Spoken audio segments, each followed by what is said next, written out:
The tarot insight journey എന്ന YouTube ചാനലിലേക്ക് സ്വാഗതം. ഇത് ഒരു ജനറൽ റീഡിംഗ് ആണ്. നിങ്ങൾക്കുമായി ഈ എനർജി റെസണേറ്റ് ചെയ്യുന്നുണ്ടെങ്കിൽ നിങ്ങൾ എടുക്കുക, അല്ലെങ്കിൽ മറ്റൊരവസരത്തിലായിരിക്കും നിങ്ങളുടെ റീഡിംഗ്. ഇന്ന് നമ്മൾ നോക്കാൻ പോകുന്നത് നിങ്ങളുടെ കരിയർ, സാമ്പത്തിക കാര്യത്തിലെ ഒരു അവലോകനമാണ്. ഇതിനു വേണ്ടി ഷഫിൾ ചെയ്ത് കിട്ടിയപ്പോൾ ആദ്യത്തെ കാർഡ് 5 ഓഫ് വാണ്ട് എന്നതും, രണ്ടാമത്തെ 3 of wand, 6 of wand, 10 of pentacle, tower. ഈ കാർഡുകളാണ് ഇന്ന് കിട്ടിയിരിക്കുന്നത്. ഇവിടെ 5 ഓഫ് വാണ്ട് എന്ന കാർഡിൽ ഒരു തർക്ക, ലഹള അല്ലെങ്കിൽ ചില വൈരുദ്ധ്യമായ പ്രവർത്തികൾ കാണാം. ചില കാര്യങ്ങൾ തർക്കിച്ചുകൊണ്ട് അല്ലെങ്കിൽ നേടുവാൻ വേണ്ടി മറ്റുള്ളവരെ ഉന്തി മാറ്റിക്കൊണ്ടാണ് ആൾക്കാർ മുന്നോട്ട് ജയിച്ചു പോകുന്നത്. ഇത് നിങ്ങളുടെ ജീവിതത്തിലെ ഇപ്പോഴത്തെ കണ്ടീഷനായിരിക്കാം.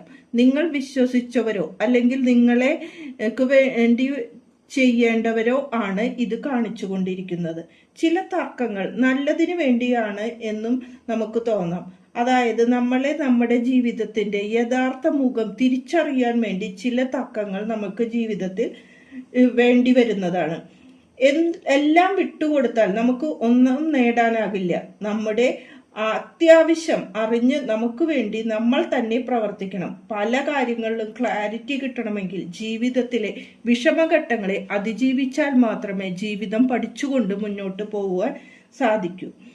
പണസമ്പാദ്യത്തിനുള്ള മാർഗങ്ങൾ നിങ്ങൾ തന്നെ മുന്നോട്ട് കണ്ടെത്തിക്കൊണ്ട് പോകണം എന്നാണ് ഇവിടെ യൂണിവേഴ്സ് പറയുന്നത്. അതിന് പല വിഷമഘട്ടങ്ങളെയും അതിജീവിക്കേണ്ടി വരുമെന്നും ഇവിടെ കാണുന്നു. വെറുതെ ഇരുന്നാൽ നമ്മൾക്ക് ഒന്നും തന്നെ മുന്നിൽ വഴികൾ തുറന്ന് കിട്ടുകയില്ല. നമ്മൾ സ്വയം അധ്വാനിക്കാൻ തയ്യാറായാൽ നമ്മളുടെ വിഷമം നിറഞ്ഞ ഘട്ടങ്ങളെ അതിജീവിച്ചുകൊണ്ട് മുന്നോട്ട് പോകുവാൻ സാധിക്കും എന്ന് പറയാം. ഇനി പ്രതിബന്ധങ്ങളെ അതിജീവിച്ച് ആദ്യം പഠിക്കണം. എന്നാൽ മാത്രമേ സ്വയം നമ്മൾക്ക് അതിന് തയ്യാറെടുക്കുവാനും അതിന് ശേഷമുള്ള നമ്മളുടെ മധുരമായ ഫലങ്ങളും കിട്ടുവാൻ പോകുകയുള്ളൂ. നമ്മുടെ ജീവിതത്തിൽ പണത്തിനാണ് ഏറ്റവും മൂല്യമായി നമ്മൾ കരുതുന്നത്. ആ പണം തന്നെ സമ്പാദിച്ചു കഴിഞ്ഞാൽ അല്ലെങ്കിൽ നമ്മുടെ കയ്യിലുള്ളതിനെ 3ആയി തരംതിരിച്ചു കൊണ്ടുപോകുകയാൽ അത് നമുക്ക് മുന്നോട്ടുള്ള ആവശ്യത്തിന് പറ്റുന്നതാണ്. ആദ്യം തന്നെ നമ്മുടെ ജീവിതത്തിൽ അത്യാവശ്യം, ആവശ്യം, അനാവശ്യം, ഈ 3 തരത്തിലായി പണത്തെ നമ്മൾ മാറ്റേണ്ടതാണ്. ഏറ്റവും അത്യാവശ്യമായ കാര്യങ്ങൾ ജീവിതത്തിൽ എപ്പോഴും നമുക്ക് വേണ്ടതാണ്.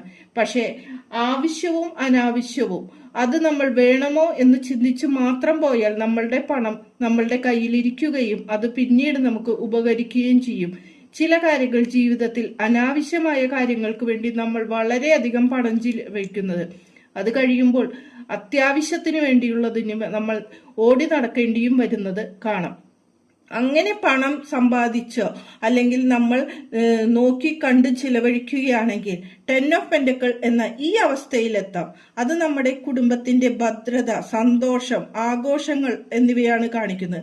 നമ്മൾ ചെയ്യുന്നത് നമ്മുടെ പ്രവൃത്തി അടുത്ത തലമുറയ്ക്ക് സമ്പാദിക്കുവാനോ അല്ലെങ്കിൽ അവരുടെ സന്തോഷത്തിനു വേണ്ടിയോ ആണ്. അതുകൊണ്ട് ഇപ്പോഴത്തെ നമ്മുടെ ചില ചെലവുകൾ നമ്മൾ ചുരുക്കിക്കൊണ്ട് തന്നെ വേണം മുന്നോട്ട് പോവുവാൻ. അത് നമ്മൾ തന്നെയാണ് നമ്മുടെ പണത്തിന്റെ ഉപയോഗത്തിന്റെ കണ്ടെത്തേണ്ടത്. ഇതിന്റെ ഫലമായി കാണേണ്ടത് ജീവിതത്തിൽ പ്രതീക്ഷിക്കാത്ത ഒരു മാറ്റമാണ് നിങ്ങളുടെ ജീവിതത്തിലേക്ക് വരുന്നു എന്ന് കാണാം. കാരണം ഈ അവസ്ഥയിൽ കൂടിയാണ് നിങ്ങൾ കടന്നു ഇപ്പോൾ പോകുന്നത് എങ്കിൽ നിങ്ങൾ പ്രതീക്ഷിക്കാതെ തന്നെ ചില കാര്യങ്ങൾ നിങ്ങളുടെ ജീവിതത്തിൽ വരികയെന്ന് അത് നിങ്ങൾ ജീവിതം പഠിപ്പിക്കുകയും അതിനുശേഷം തിരിച്ചു കിട്ടുന്ന ജീവിതം വളരെ മധുരകരമായിരിക്കും എന്ന് പറയുന്നു.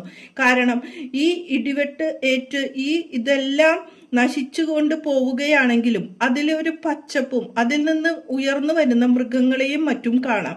അതുകൊണ്ട് നമ്മളുടെ ജീവിതത്തിൽ വരുന്ന ചില ആപത്തുകളെ നമ്മളെ ജീവിതം പഠിപ്പിക്കാൻ വേണ്ടിയാണ്. ആ ആപത്തുകളെ തിരിച്ചറിഞ്ഞുകൊണ്ട് മുന്നേറി നമ്മൾ പോവുകയാണെങ്കിൽ ജീവിതം മധുരകരമായ പല അവസ്ഥയിലേക്കും എത്തുമെന്നും അതിൻ്റെ കൂടെ സന്തോഷിക്കുവാൻ നമ്മുടെ കൂടെ ഉണ്ടാകും എന്ന് പറയും.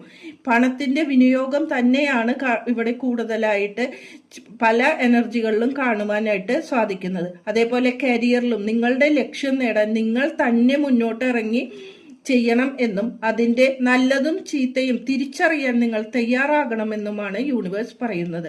എല്ലാവർക്കും നന്മ ആശംസിച്ചുകൊള്ളുന്നു.